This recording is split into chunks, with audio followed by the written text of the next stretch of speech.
G'day, Phil Britton here from TEMA, the Institute of Martial Arts. And Graham McDonald. We're coming at you with another podcast with great tips, tools and strategies on how you can transform not just your business, but your life also. Because you know what? Isn't that why we're in business, Graham? Oh yeah.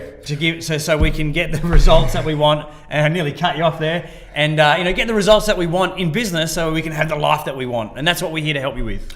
Well, today's topic comes from one of our viewers, one of our listeners, JACKO VARLEY, who actually we do some personal coaching with, and he was wondering all about curriculum, creating curriculum and class plans, and how to do that. Yeah. I know that we've had the pleasure of sharing with JACKO a little bit on how we operate, but geez, what a monster of a task if you are looking to get what's in your head, get it out, and have your team be able to follow. And I guess the real reason behind it is to be able to scale your business, to be able to get yourself out of the engine room, onto the ship, and it's not just being reliant on yourself. So Phil, where do we start?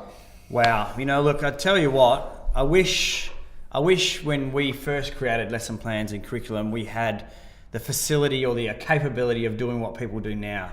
And I know that we, at the moment, have various styles that we do, but we also have different businesses where we go and actually teach different corporates or the Defence Force, for example, things that we've created. And we don't actually have lesson plans for them all ready to go, because if we just sat down and tried to type all that out, it would take forever, and we're not the best typers or spellers in the world.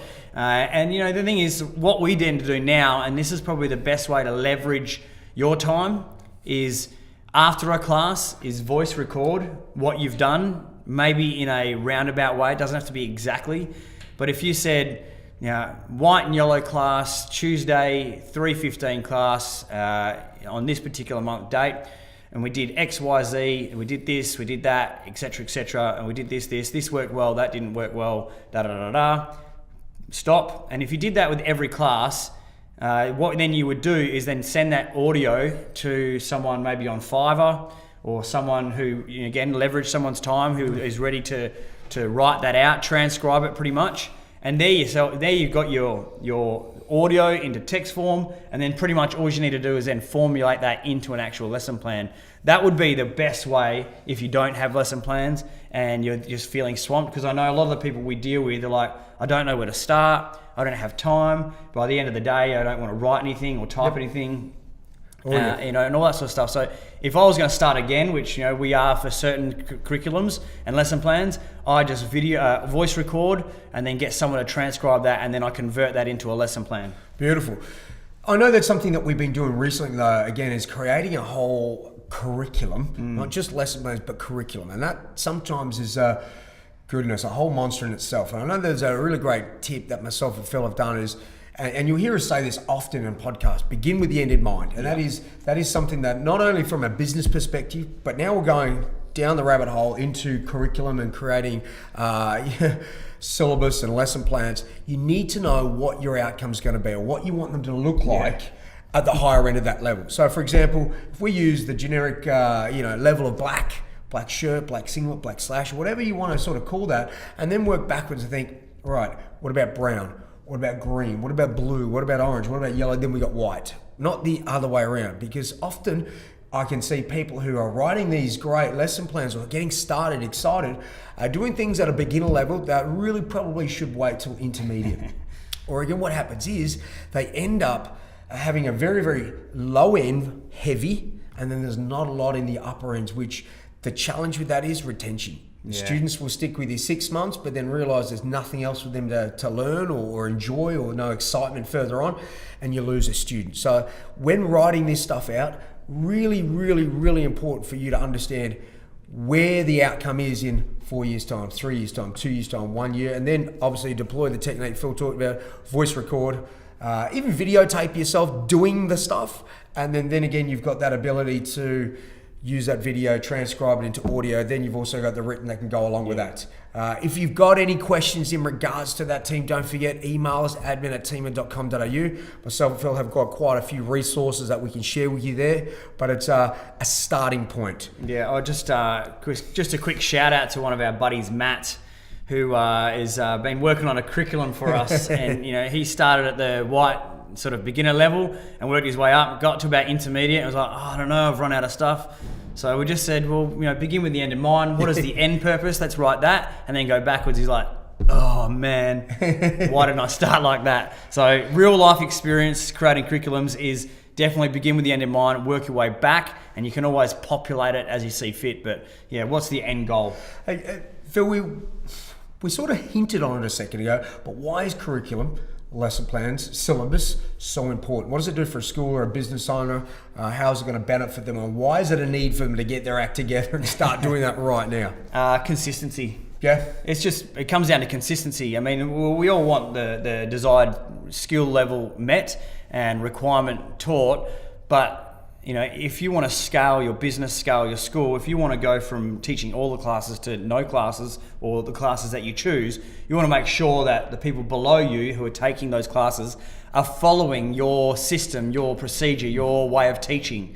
So that's why we want to have a lesson plan and a curriculum. It's pretty much everything you know in a format that someone else can replicate. Now, again, Graham sort of touched on it before, you can only replicate it so much in text form, so like a written lesson plan or a written curriculum. We've gone that next level and we've created all our curriculum, all our lesson plans, both for our students to watch and see, and even at the back end for our managers and instructors to see, an online training portal where our members get access, they see the skills done, they can have 3D graphics and hover around a fist to make sure they get the posture right. Instructors can go back and look at all our back-end procedure systems and making sure that they're teaching it correctly as well. And as business owners, especially multiple business owners, we can make sure that if there's one portal, one sort of Bible of skills being delivered to multiple schools, it's the same thing, not like Chinese whispers where I teach it to Graham, Graham teaches it to you, you teach it to someone else, and then the next thing you know, and I've had this happen, you're going down to watch a grading or something, you're going, what the hell is being taught? How come they're doing that? I've never seen that. Because they've evolved their process. I'm not saying it's wrong, but it's not the system of the school. It's not the system that we require to get the results that we want. So consistency is key. Oh yeah, for sure. Something else just to add in there, and I know that we always reiterate, sometimes re-say the same thing. If you want to scale and grow your business or get out of the engine room and onto the deck of the ship and steer it, you need to have clear lesson plans and a good solid curriculum to help, one, with retention, and two, to make sure you're able to then teach people how to do what you do. Yeah. Because without that, it's in your head, and God forbid something happens to you, you're sick, you're unwell, somebody steps in, has a different personality, different way of doing things, and suddenly your business is majorly affected. So this is a must have. So do not neglect this. If you're a smaller school, even with 20, 30, 40, or you're part-time, I don't care, you need to build for the future, and this is probably one of the most important places to start, guys. Yeah. So let's just fast forward a little bit. There's someone that we're talking to now has already got a curriculum in place, Phil. Maybe they have inherited through the style that they've been doing. Yeah. When do you change it? When do you review it? What do we go around that? Well, we're consistently reviewing our lesson plans and curriculum every month. So whenever there's a change in curriculum, we'll first go, what worked, what didn't? How was it taught? Is it easily taught? Did you have any troubles? So that way, if there needs to be any tweaks, now there's not going to be complete remodeling for our stuff because we know we get our stuff down packed. But if there needs to be any tweaks to the technique or how it's taught or how it's delivered on a lesson plan, we can do that quickly right there and then. So that next time we come around to it next year, it should be good to go. But we're always consistently rehashing over what we've done and making sure that it's at a level that the instructors and the students are getting it.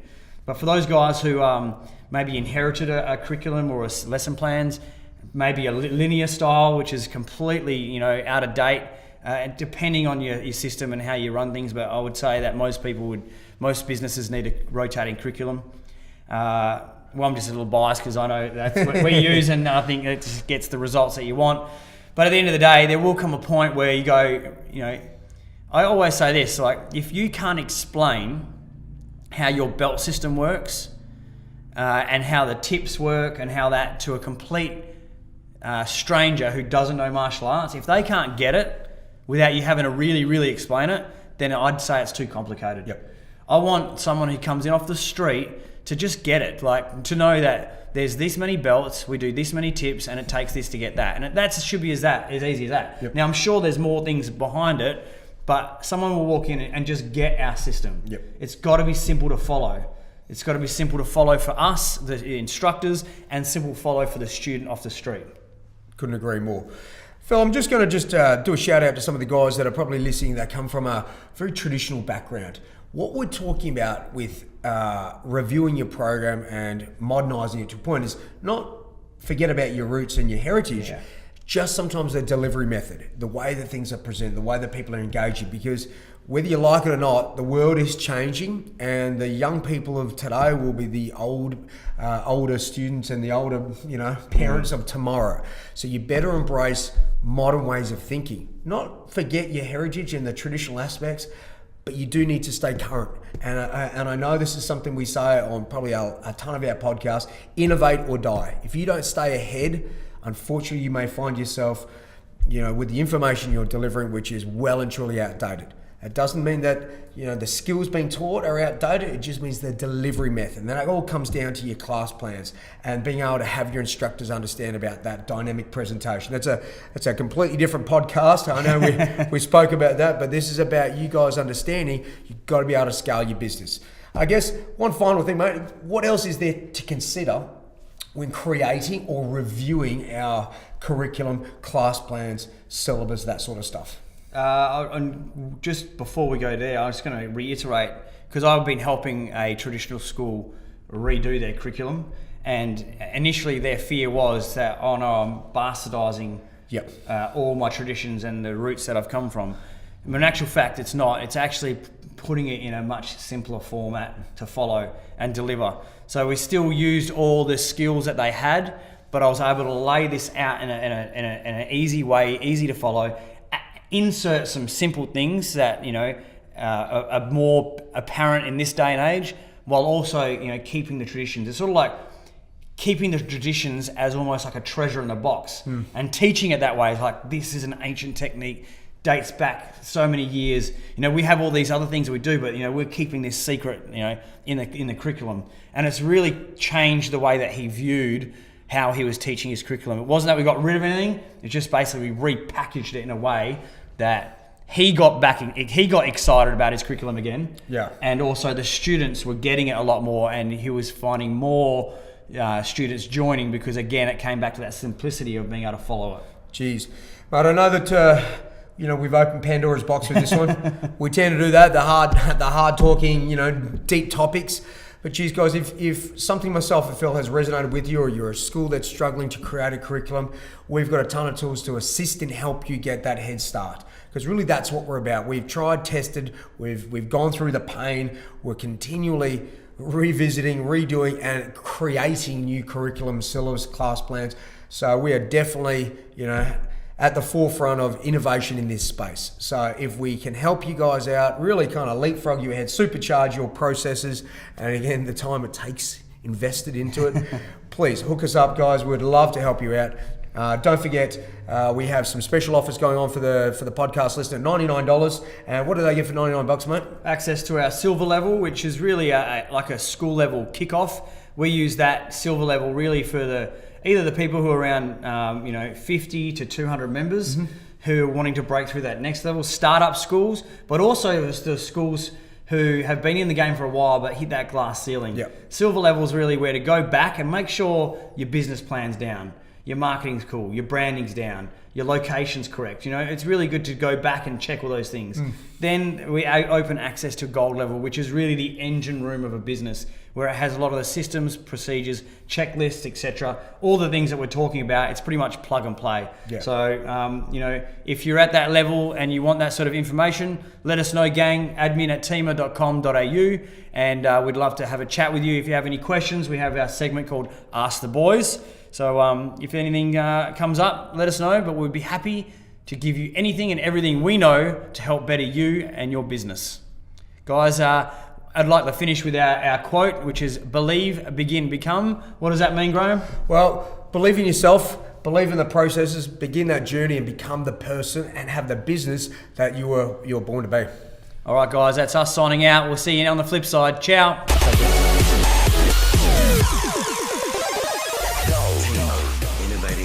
martial arts industry.